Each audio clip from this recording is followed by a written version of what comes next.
Friday na ho ngayon. Ano ba ngayon? April? April 12. 12. April 12. Friday. Di ba? Ay, nakakatuwa. It's Saturday tomorrow. Saan ang lakad? Laila Chicadora. Hindi ka mag-out of town. Gusto ko mamasyal sa Manawag bukas. Swimming? Oo. Swimming sa Batong Manawag. Punta ka doon sa Wawa Dam. Ay, naku, 9:39. Magandang gabi yun sa inyo. Brother June Banaag po kasama niyo hanggang mamayang alas 11 ng gabi. It's a Friday, April 12. Tayo po ay napapakinggan sa buong Mega Manila sa 92.3 Radio 5 True FM at sa iba't ibang himpilan sa Luzon, Visayas at Mindanao. Ibig sabihin, sa Luzon, Visayas at Mindanao, may iba-ibang mga himpilan, iba-ibang frequencies na nagke-carry ng ating signal. Nagke-carry sa Tagalog noon. Iyon, tayo rin po ay sabay na napapanood at napapakinggan sa Facebook page ng 92.3 Radio 5 True FM at sa Dr. Love Facebook page.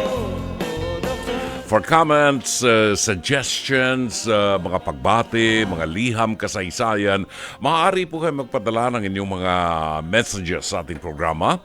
Ihanapin lamang po at i-follow ang Facebook page ng Dr. Love at i-share din po ninyo ang live stream ng ating episode. At sa lahat po ng mga may signal cable, napapakinggan din po tayo sa Signal Satellite Channel 305. Ang ating email address ay drloveradio5@gmail.com.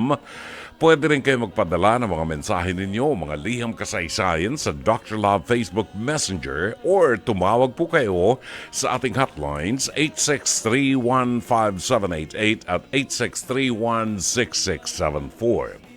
9:41 is our time sa programang Dr. Love Radio Show. Pagbabalik natin, ihatid natin sa inyo ang mabuting balita sa araw na ito ng Biyernes. Pagkain pang-spiritual. Mga salita ng Diyos na nag-iiwan ng pag-asa, kapanatagan at kapayapaan.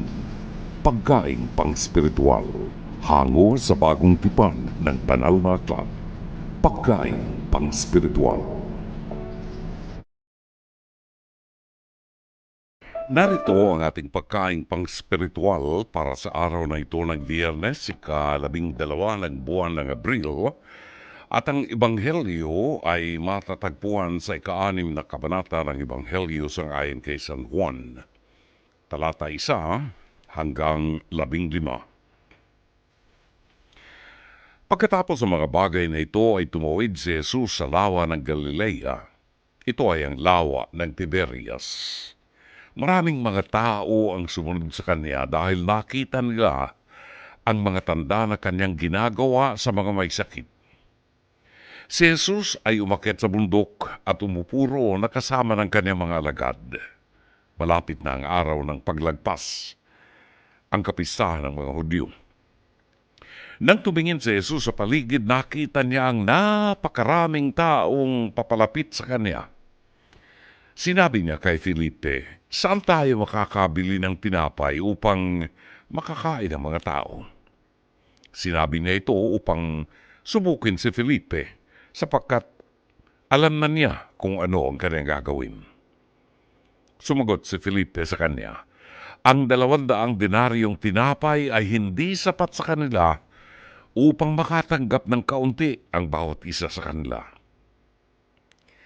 Isa sa kanya mga alagad, si Andres, na kapatid ni Simon, Pedro, ay nagsabi sa kanya, "Mayroong isang batang lalaki rito na may 5 tinapay na cebada at 2 maliit na isda. Gasino na ito, ganitong karaming tao?"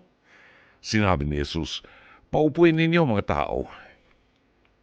Madamo sa dakong yun, kaya umupo ang mga lalaki na ang dami ay humigit kumulang sa 5,000. Kinuha ni Jesus ang mga tinapay nang makapagpasalamat siya. Ipinamahagi niya ito sa mga alagad at ipinamahagi naman nila sa mga nakaupo. Gayun din ang ginawa sa mga isda. Ito'y ipinamahagi gaano man ang kanilang ibigin. Nang sila ay mabusog, sinabi niya sa kanyang mga alagad, "Ipunin ninyo ang mga lumabis na bahagi upang walang masayang." Inipon nga nila ang mga lumabis, nakapuno sila ng 12 bakol ng bahaging mula sa 5 tinapay na sibada na lumabis sa mga kumain. Nakita ng mga tao ang tandang ginawa ni Jesus. Dahil dito kanilang sinabi, totoong ito na nga ang propeta na darating sa sanlibutan. Nalaman ni Jesus na sila'y papalapit at siya ay susunggaban upang gawing hari. Dahil dito, siya ay umalis at pumuntang muli na nag-iisa sa bundok. Mga kapatid, ang mabuting balita ng Panginoon. Pagkain pang-spiritual. Mga salita ng Diyos na nag-iiwan ng pag-asa, kapanatagan at kapayapaan. Pagkain pang-spiritual. Hango sa bagong tipan ng banal na aklat. Pagkain pang-spiritual.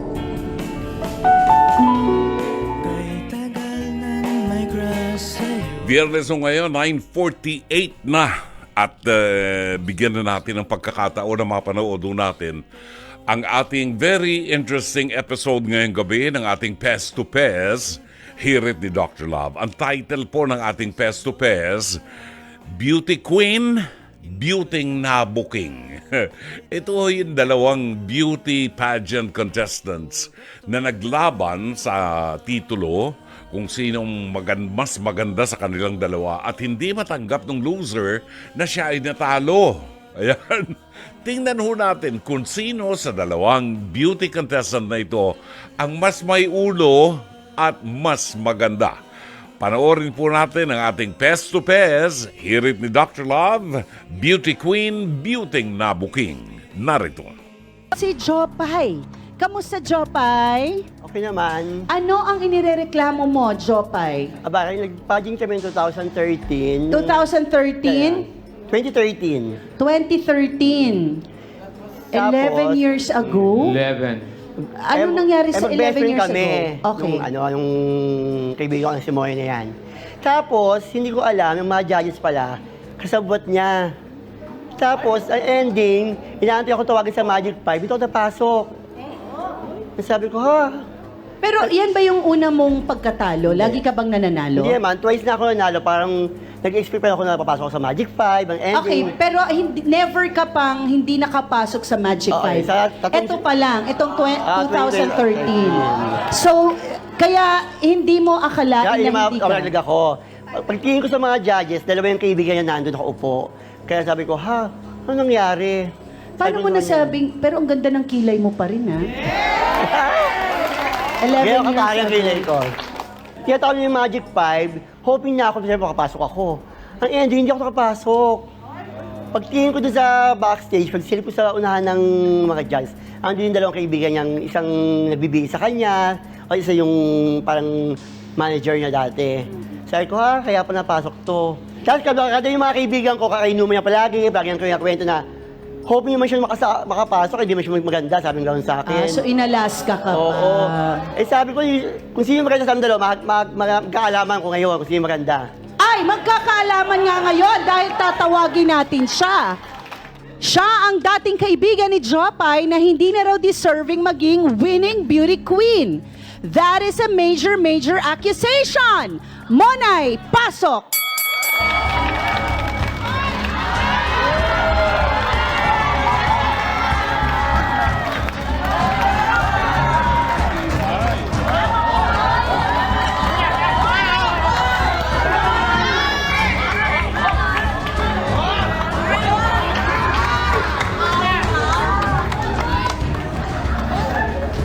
Monay, diretsahang tanong. Totoo bang may pandarayang naganap noong nakaraang pageant 11 years ago? Bam! bago mo sagutin yan, magbabalik ang...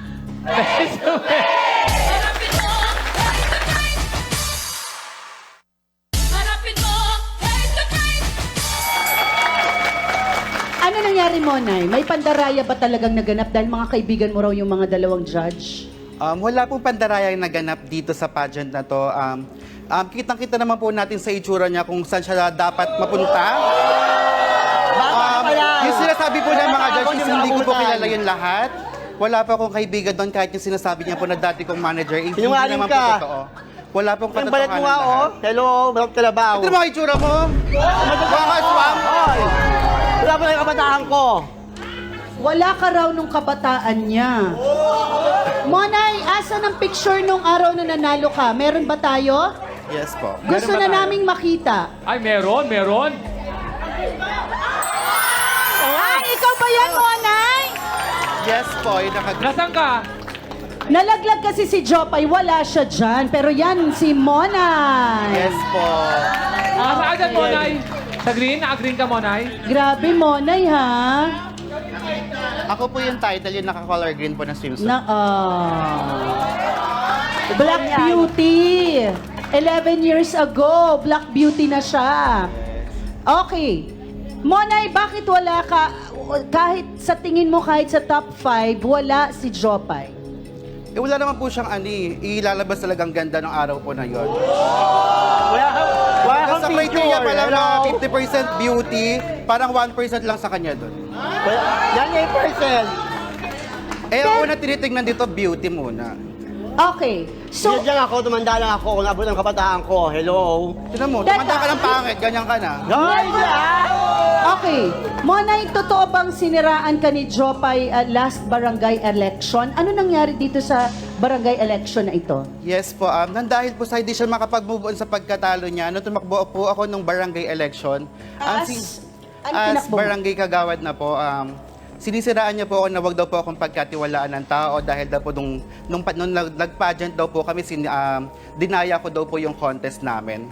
So yun doon daw po, wag daw po akong pagkatiwalaan ng tao kasi mandaraya daw po ako. deserve naman, yun, hindi ka nanalo. So, hindi ka nga nanalo. Yeah, Pero sa tingin mo ba malaking bagay yung paninirang sinasabi mo na ginawa ni Jopay para sa pagtakbo mo? Yes, malaking bagay po yung paninira niya sa akin sa pagkatao ko kasi since may mga tao na paniniwalaan siya, syempre ako, hindi naman po tama yun na sisiraan niya ako sa mga kabarangay ko para lang po hindi po ako manalo bilang barangay kagawad. Okay. Jopay, kung totoo sinasabi ni Monay na siya ay iyong siniraan noong panahon ng eleksyon, totoo ba yon? Sinansiraan na siya. Ha? Sinansiraan siya, yung pageant pa sinansiraan siya sa akin eh. Dapat na siya siraan. Para So hindi siya manalo. talagang siniraan mo siya nung time nung kampanyahan. Bakit? Para makabawi sa kanya. Para Pagluluto makabawi. niya. Okay, para Upo na, Diyos ko, makabawi. 11 years na. Oo. Ang 11 minutes na, hindi ka pa rin mapapayag na ano eh. Oh. Itong 11 years ba na ito, kayo ba ay hindi nagkausap man lang or Nagkakasalubungan lang po kami. 11 years kayo nagkakasalubungan lang? Yes. Hirapan lang. Irapan ng irapan for 11 years?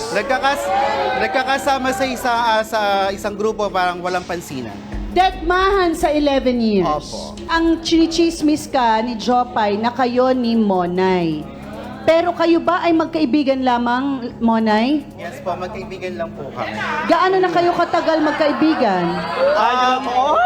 Matagal na po. Dati bata pa lang po siya. Fan ko na po siya pag sumasali po ako ng pageant. Madalas po siya nanonood lalo na po pag sa barangay po namin. So doon po Si nag-start yung Limuel pagiging lang ba magkaibigan ang po namin. barkada mong lalaki or marami? Marami naman po.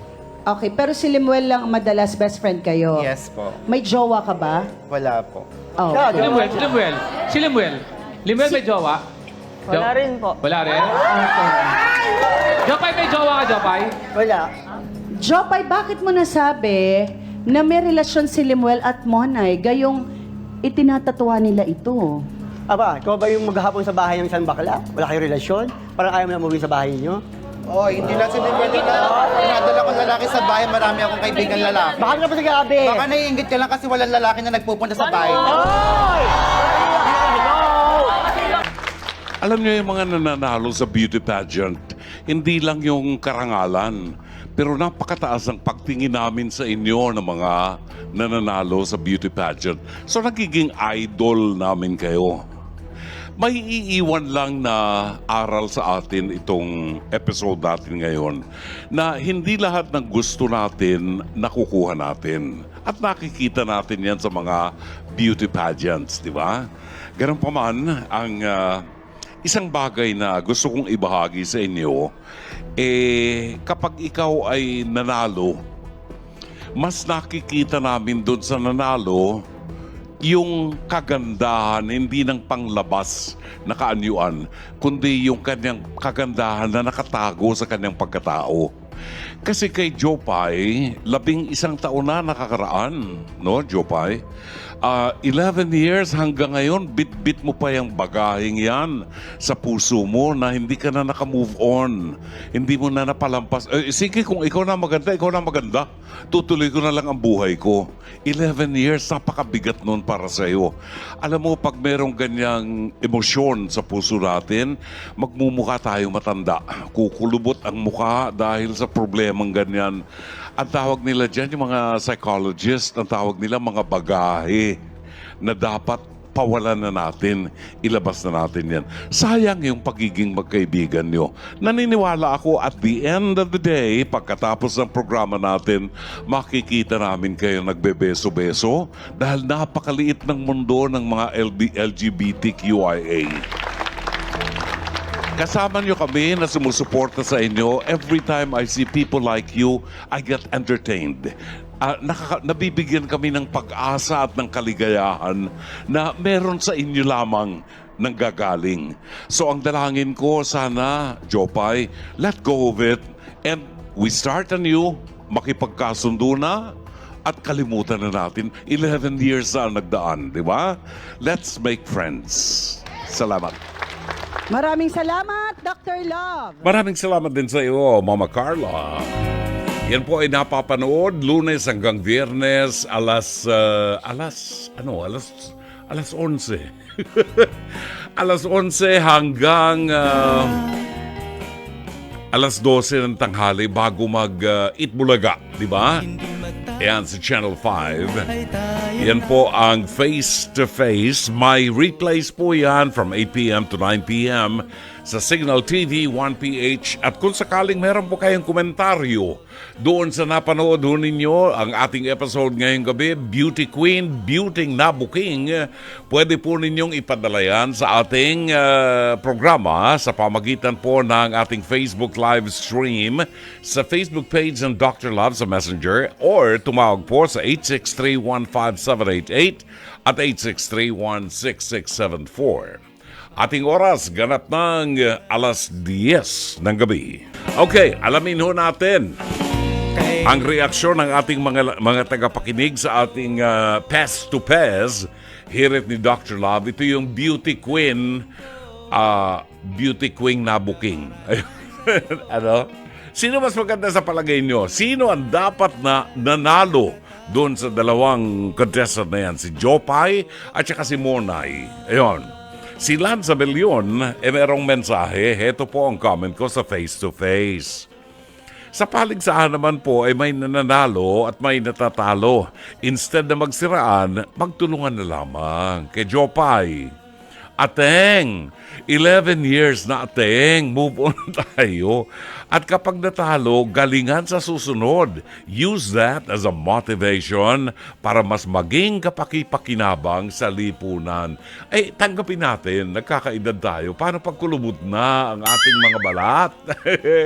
Pwede pa ba tayo sumali sa beauty pageant? Pwede naman. Kung kulubot na ang balat natin, meron ng mga marks ng aging, di ba? Meron ganun eh. May marks ng aging sa mga balat natin, di ba?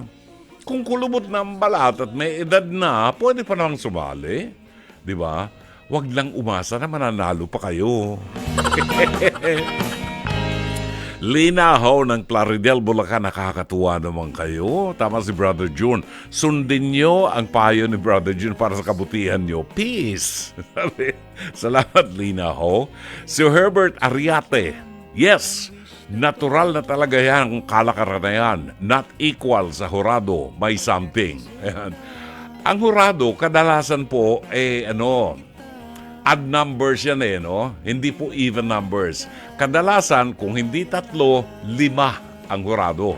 Sa makatuwid, hindi po pwedeng hindi pwedeng magtayi. Hindi pwedeng magtayi.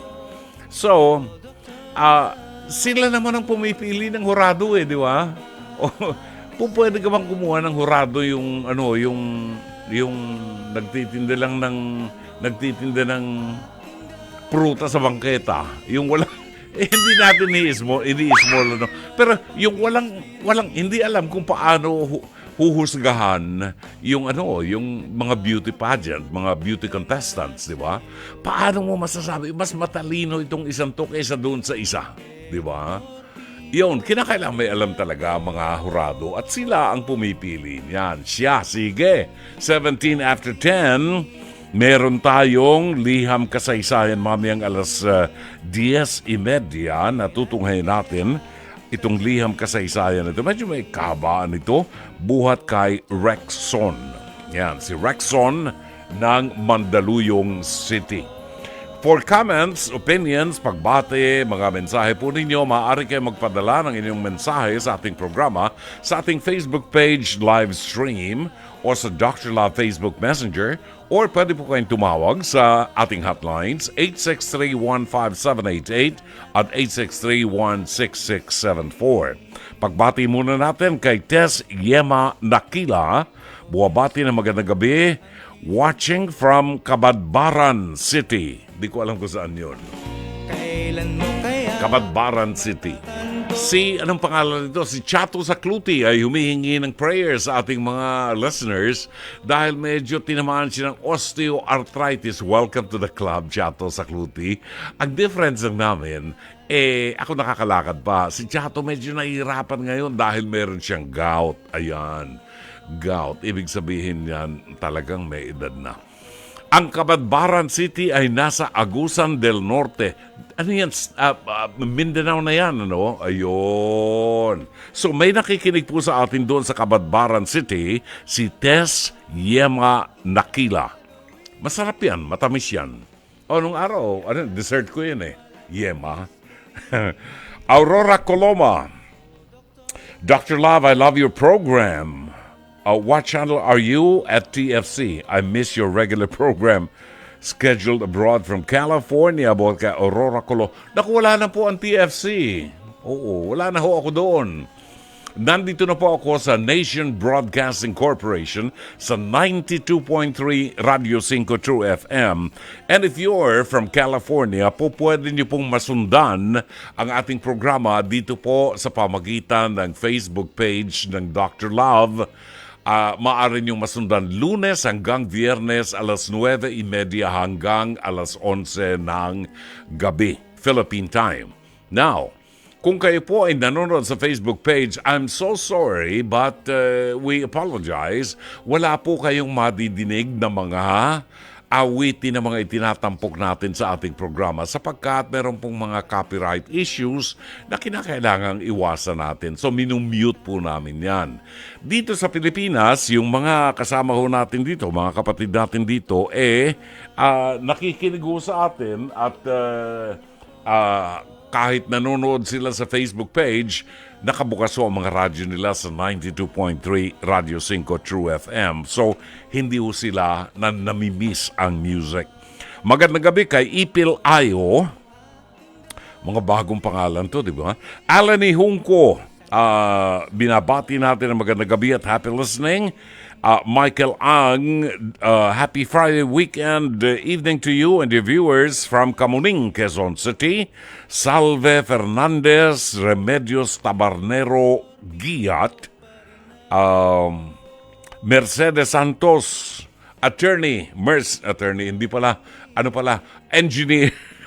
engineer Mercy Santos, magandang gabi ng Pasig City. Neneng Dula, binabati natin ng magandang gabi. Sino pa? Romeo Macapas at Analisa Fragato Roquero ng CAA Las Piñas City. Oras ganap ng alas 10:35 ng gabi sa pangalawa at huling bahagi ng ating palatuntunan. Bumabati lang po at nagpapacheck ng attendance ang mga kaibigan natin buhat sa San Pedro, Laguna.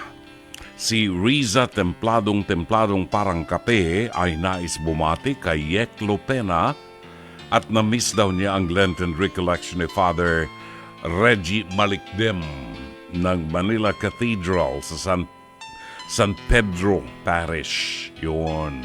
Oo nga no. Well, anyway, may ibang mga paraan naman, hindi lamang yan, marami pang iba na para magkaroon ng recollection. Kahit po hindi panahon ng Semana Santa, pwede tayong mag-recollection. 10:35 is our time. Narito ang liham kasaysayan, padala ni Rexon ng Mandaluyong. Dear Dr. Love, gusto ko po munang bumati sa inyo ng congratulations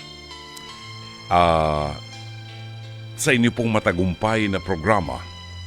Gabi-gabi po ay naririnig ko ang inyong mga payo at liham kasaysayan. At talaga namang masasabi kong marami po ang nagtitiwala na ikonsulta ang kanilang suliranin at ibahagi ang kanilang mga ganap sa buhay. Isa po ako sa mga nais makahingi ng payo sa inyo kung inyo pong mapipili ang aking liham. Napakalaking tulong po nito para sa akin. Ako po si Rexon, 30 years old, taga Mandaluyong lang po. Kasama ko po ang aking pamilya sa bahay, ang nanay, tatay at mga kapatid. Masaya naman po kami. Mahirap man po ang buhay, nagagawa pa rin po naming makaraos araw-araw.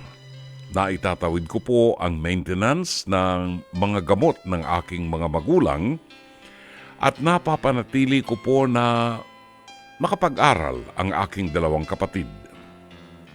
Bukod po sa pang-araw-araw, kapag may sobra, nakakapagbigay pa po ako ng allowance sa akin nanay at tatay.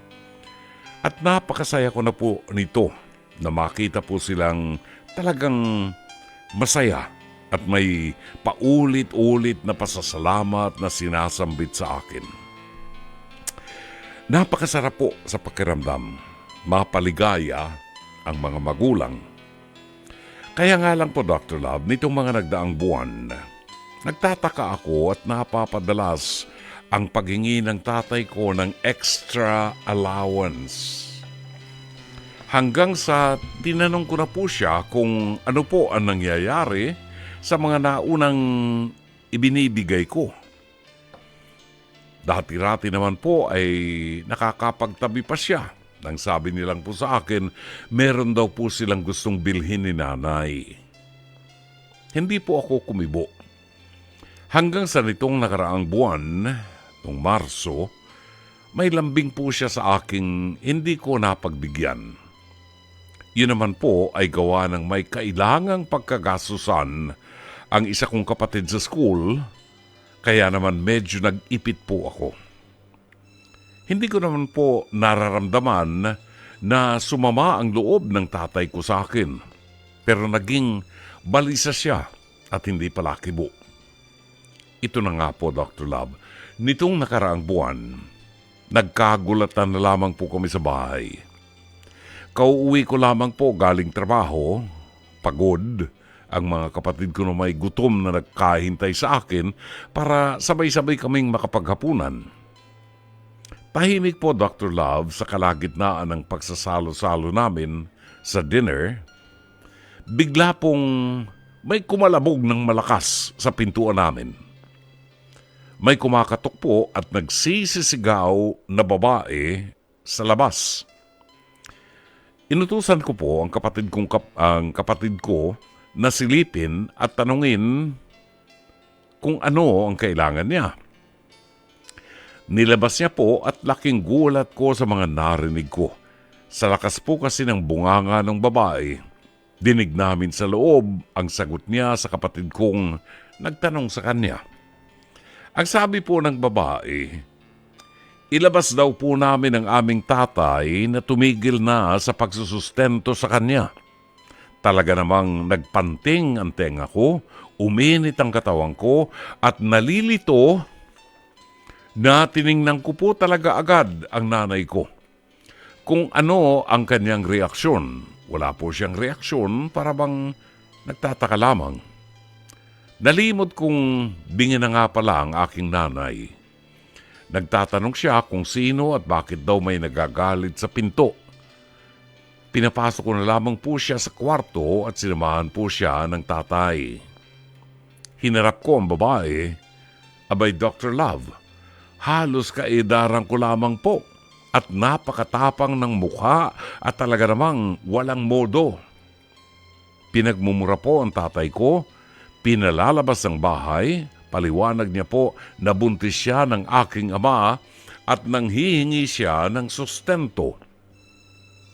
Hindi ko po alam kung prank lang ang sinasabi ng babae, pero sa mukha niyang mukhang kamatis sa galit ay malamang hindi siya nagbibiro.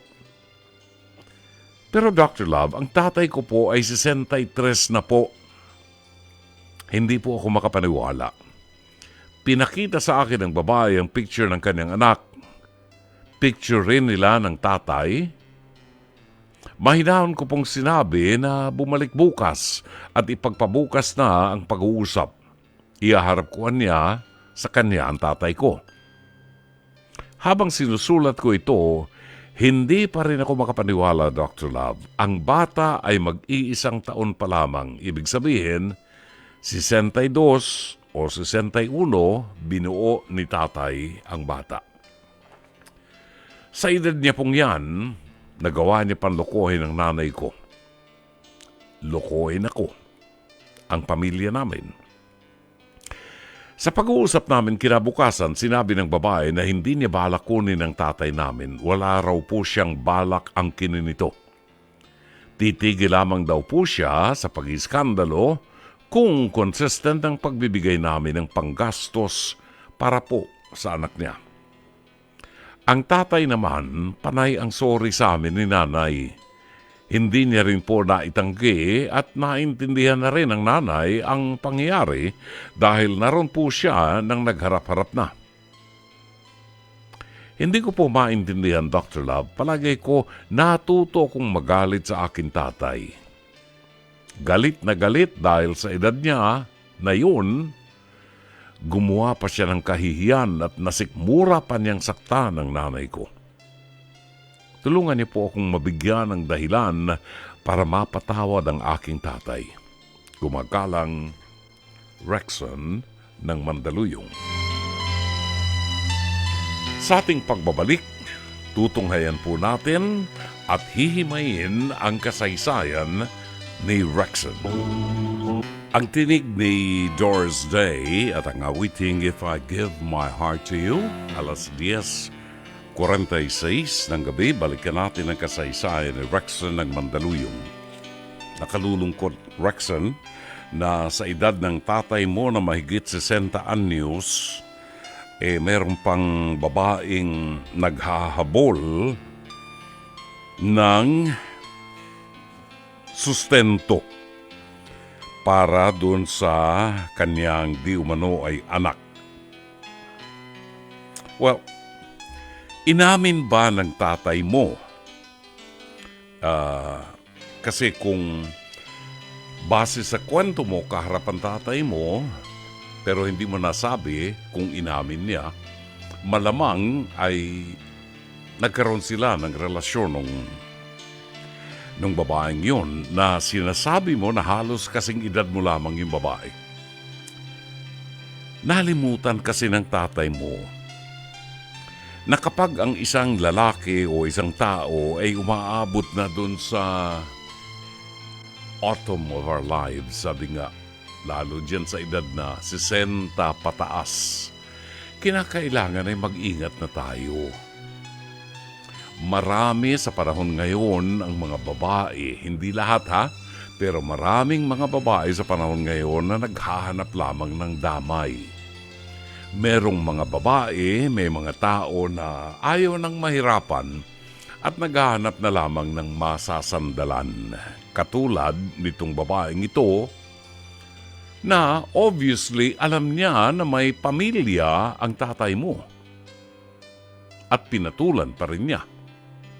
See? Sa edad ng tatay mo, mahirap naman isipin binata pa ito, di ba? Ang unang iisipin ng isang babae na matino, sa edad na ito na kulubot na at unti-unti nang nalalagas ang balahibo sa katawan, baka ito'y may asawa o may mga anak o may mga apo na. Now, ang tanong mo, sa edad na 60 hanggang 65 anyos, kaya pa ba ng tatay mo na makabuntis?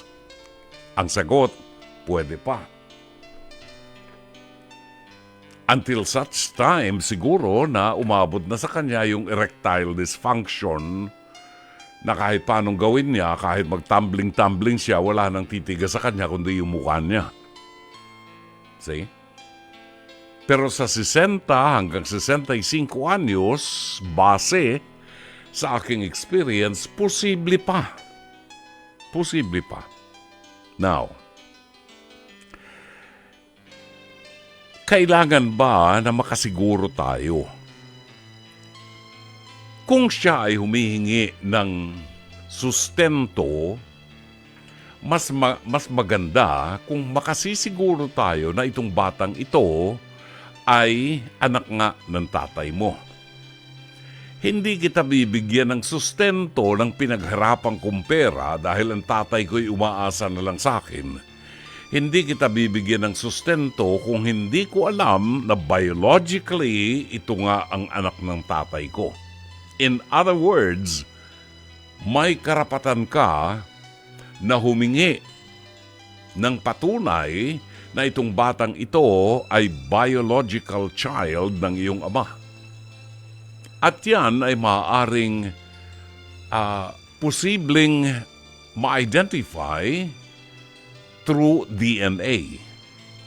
Kasi maaaring any Tom, Dick, and Harry, sabi nga, miski sinong babae dyan sa punong hagdan, pwedeng pumunta kanino mang bahay at magsabi na buntis ako ng tatay mo, na buntis ako ng anak mo, kailangan kong sustento para sa aking anak. Tinamaan ka ng kulog, bakit naghubad ka ng panty mo kaagad, hindi ka naman kasal, kambing ka, kundi ka naghahanap ng sakit ng ulo. Diba? So, hingan mo siya ng pruweba na anak siya ng tatay mo. Nasa kanya ngayon ang burden of proof. Kahit magdating kayo sa hukuman, nasa kanya ang burden of proof na yung batang kanyang dinadala ay sa tatay mo. Hindi ka po pwedeng maglabas ng pera para suportahan siya. Baka hindi anak ng tatay mo yan. Baka anak ng kapitbahay niya yan na pinapapasan lang sa tatay mo. See? Itong mga panahon na ito, Rexon, kailangan nating maging wise. Kasi maraming mga babae, hindi po lahat maraming mga babae, base sa mga nakita ko, lalo na doon sa face-to-face sa programa natin, merong mga babaeng sagad ang paghihirap kasi batugan. At anong ginagawa? Naghuhubad ng panty para mabayaran siya pagkatapos. Ano yon? Prostitution na yun Kailan lamang, 2 days ago, yung taping namin, may isang babae doon na pinatos yung kinakasama ng kapatid niyang babae. Pinatos niya, nagpabayad siya 500 pesos. Hello? Masyado na napakamura niyan. 500 pesos? Kasi kailangan daw niya ng pera. So pumayag siya, natuhugin siya nung kanyang bayaw na hilaw para lang sa 500 pesos. Anong rason? Kailangan niya ng pera. So, hindi lahat po ng babae ay ganyan. Meron lamang mga babae na talagang ayaw magbanat ng buto, ayaw magpakahirap ng konti para kumita. Bagkus, kung iisipin nga naman, Aba, kung magtataas siya ng presyo, pwedeng magtaas ng presyo. Di ba? Pwede 1,000. Di ba? Oh. Taas presyo, parang gas. 1,000 pesos per session, wala pa siyang babayaran sa BIR. Oh, maswerte kayo. Walang withholding tax. Ang tanging maibibigay lamang nila, magbigay ng kending white rabbit siguro. You know, pagkatapos nila. So, anong masasabi ko, Rexon? Rexon, hingan mo ng pruweba yung babae na yung batang yon ay anak ng tatay mo bago ka maglabas ng pera. Kasi kung yung batang yan ay anak ng tatay mo, sa kagaguhan niya, meron kayong responsibilidad sa bata. At ang tatay mo, ay nako, hindi ko alam kung anong mukha ang ihaharap sa'yo ng tatay mo. Obviously, napapahiya na siya. So ang masasabi ko sa iyo, wala naman tayo magagawa. Patawarin mo na ang tinamanong kulog na matanda at sabihin mo sa kanya, tatay, kung nagiinit ang katawan mo, maligo ka ng tubig na may yelo at lahat ng matitigas sa katawan mo lalambot. Kuneho ka, tatay. Kakainis minsan no? Kung kailan tumanda at saka nagkaloko-loko ang buhay, kung hindi mo patatawarin ang tatay mo, kayo din naman ang magsasuffer. So, bigyan mo ng panibagong pagkakataon. Baka ito sa kahihiyan niya, magbago na ang kanyang isip. Sana'y natulungan ka ng palatuntunang ito. As always, Dr. Love. Magpapaalam na at magbabalik po sa Lunes ng gabi, alas 9:30 hanggang alas 11 dito po sa 92.3 Radio 5 True FM. Sana po ay naging makabuluhan ang ating gabi at ang isang oras at kalahati ng ating pagsasama. Sa ngalan po ng ating General Manager Raul de la Cruz, ang ating Production Manager Alvin Maanyo, ang ating Operations Manager Cherry Baile, ang ating mga producers Jen Uod ng Ganda Morales at Mike Uod ng Gandang Lalaking Santillan, ang ating direktor ngayong gabi, sino ba ang direktor ko ngayon? Direk Joey? Oo, ayun, si Direk Joey Perez na nag-enjoy po sa mga awiting ating itinampok ngayong gabi. Ang ating radio studio technician Rom Ortigas sa Kukuyakuyakuy. Kasama niya si Ron Cruz. At ang ating PA at avid operator nagbabalik pagkaraan ng mahabang panahon. Na-miss niyang programa natin si Jairi Ann Manipol. Maraming salamat sa iyo, Jai. Thank you. Hanggang sa Lunes muli ng gabi, alas 9:30. Ito po si Brother June Banag, OP. Pansamantalang magpapaalam. Magandang gabi. Maraming salamat. Shabbat Shalom.